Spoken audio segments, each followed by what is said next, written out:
নিজের কাজকে পেশা নয়, নেশা হিসাবে নিলে সফলতা আপনাকে অনুসরণ করবে। ইসলামের দৃষ্টিতে কাজকে শুধু রুজির উপায় না ভেবে ইবাদতের অংশ হিসাবে দেখা হয়। যদি কেউ আন্তরিকতা, সততা ও নিয়তের বিশুদ্ধতার সাথে কাজ করে, সেটাও আল্লাহর সন্তুষ্টির উপায় হয়ে যায়।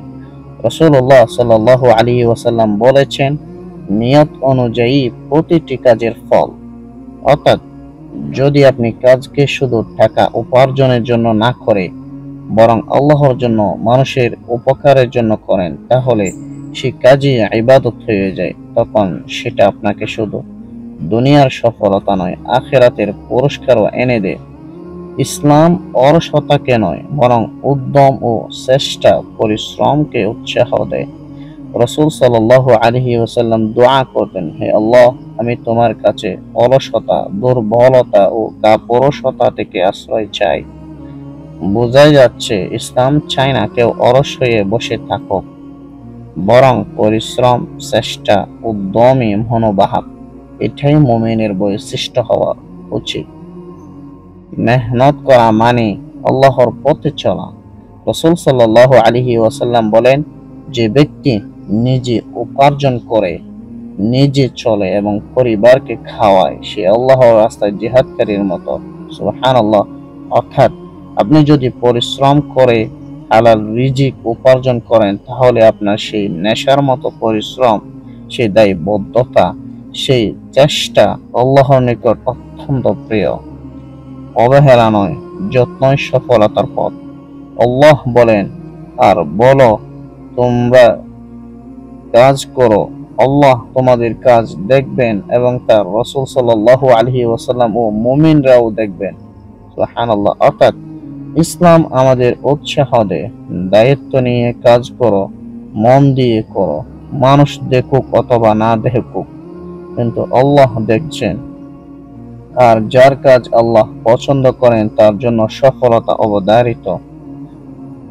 যদি আপনি কাজকে শুধু একটা দায়িত্ব বা বাধ্যতা না ভেবে বরং একরকম ভালোবাসা, ইবাদত, নেশা হিসেবে নেন, যদি সে কাজের পেছনে থাকে আল্লাহর জন্য কিছু করার নিয়ত, তাহলে সফলতা শুধু এই দুনিয়ায় নয়, আখিরাতে আপনাকে সম্মান ও পুরস্কার দেবে। মনে রাখুন, যে ব্যক্তি আল্লাহর জন্য কাজ করে, আল্লাহ তার কাজকে বরকতময় করে দেন। সুবহানাল্লাহ। ইমাম আল গাজ্জালি রাহিমাহুল্লাহ বলেন, যে ব্যক্তি তার কাজকে শুধুই দুনিয়াবি উপার্জনের জন্য করে, সে কেবল ক্লান্তি অর্জন করে। আর যে ব্যক্তি তার কাজকে ইবাদতের রূপ দেয়, সে আল্লাহর রহমত পায়। অর্থাৎ কাজ যদি মনের গভীর আগ্রহ আর খালিস নিয়তে হয়, তা নেশার মতো হয়ে যায়, আর তখনই আসে বরকত ও সফলতা। ইবনে তাইমিয়া রাহিমাহুল্লাহ বলেন, আমি যে জ্ঞান চর্চা করি তা আমার কাছে নামাজ রোজার মতো ইবাদত। তিনি তার কাজ, জ্ঞান চর্চাকে কেবল দায়িত্ব নয়, বরং এক ধরনের নেশার মতো ইবাদত মনে করতেন। তাই তিনি তার সময়ের সবচেয়ে বড় মুজাহিদ, চিন্তাবিদ ও সংস্কারক হন। ইমাম ইবনুল কাইয়িম রাহিমাহুল্লাহ বলেন, একটি কাজ যদি অন্তরের তীব্র আগ্রহ ও আল্লাহর সন্তুষ্টির উদ্দেশ্যে করা হয়, তাহলে সে কাজে ক্লান্তি লাগে না, বরং তা আত্মার প্রশান্তি হয়ে যায়। এটি সেই নেশারি ইসলামী রূপ, যেখানে একাগ্রতা ও আল্লাহর সন্তুষ্টি মিলিয়ে কাজকে জীবনের অর্থ বানিয়ে ফেলা হয়। হাসান আল বসরি রাহিমাহুল্লাহ বলেন, আমি এমন বহু মানুষকে দেখেছি যারা দিনভর কঠিন পরিশ্রম করত, কিন্তু তারা কখনো ক্লান্ত হতো না, কারণ তারা জানতো তাদের পরিশ্রম আল্লাহর জন্য। সফল ব্যক্তিরা কখনোই শুধু পেশার সীমায় আটকে থাকে না, তারা কাজে ভালোবাসা খুঁজে পায়, আর এটাই তাদের এগিয়ে নেয়।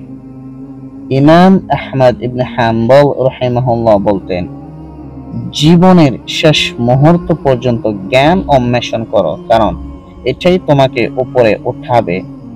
তিনি নিজের কাজকে শুধু দায়িত্ব মনে করতেন না, বরং জীবনের নেশা বানিয়েছিলেন। তাই তিনি চরম নির্যাতনের মধ্যেও নিজের পথ ছাড়েননি। পেশা জীবনের ভার হয়ে থাকে, আর নেশা হয় জীবনকে বদলে দেওয়ার আগুন। ইবনে সিনা, তিনি ছিলেন মুসলিম দার্শনিক, চিকিৎসক ও বিজ্ঞানী। তিনি বলেন, জ্ঞানই আমার নেশা, আর চিন্তাই আমার ইবাদত। আমি যতই জানি ততই জানার পিপাসা বাড়ে। তার কাজের প্রতি ভালোবাসা ছিল এত গভীর যে তিনি দিনে পাঠদান করতেন আর রাতে গবেষণা করতেন। তিনি 450-এরও বেশি বই লিখেছেন। চিকিৎসা বিজ্ঞানে তার ক্যানন অফ মেডিসিন 600 বছর ইউরোপে পড়ানো হয়। আল খাওয়ারিজমি, গণিতবিদ, জ্যোতির্বিদ ও ভূগোলবিদ, যার নামে অ্যালগরিদম শব্দটি এসেছে, তিনি বলেন, আমি যখন গণিত নিয়ে কাজ করি তখন মনে হয় আমি সৃষ্টির রহস্যের এক একটি কণাকে ছুঁয়ে যাচ্ছি।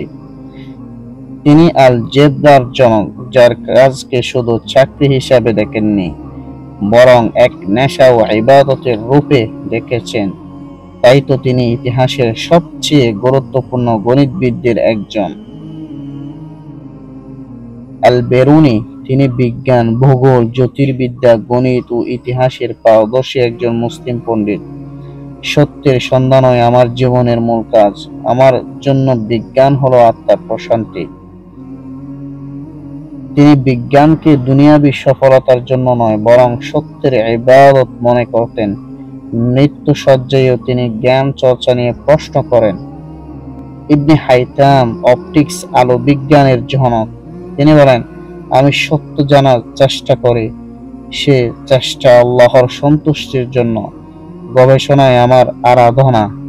তিনি তার গবেষণাকে শুধু বিজ্ঞান মনে করেননি, বরং এক ইবাদতের মতো করে নিয়েছিলেন।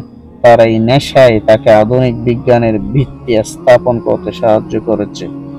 জাবির ইবনে হাইয়ান, আধুনিক রসায়নের জনক, তিনি বলেন, বিজ্ঞানের পথ কঠিন, কিন্তু যার হৃদয় তাতে নিমগ্ন সে ক্লান্ত হয় না। তিনি দিনের পর দিন গবেষণায় নিমগ্ন থাকতেন। কাজ ছিল তার নেশা ও ইবাদতের অংশ। তাই তিনি 3000-এরও বেশি রাসায়নিক প্রক্রিয়া আবিষ্কার করেছেন। আপনি কিভাবে আপনার কাজকে ইবাদতের রূপ দিতে পারেন? দুনিয়া ও আখিরাতে সফল হতে চাইলে নিজের কাজকে পেশা না, নেশা হিসেবে নেন। আল্লাহর জন্য করুন, ইনশাআল্লাহ সফলতা আসবে।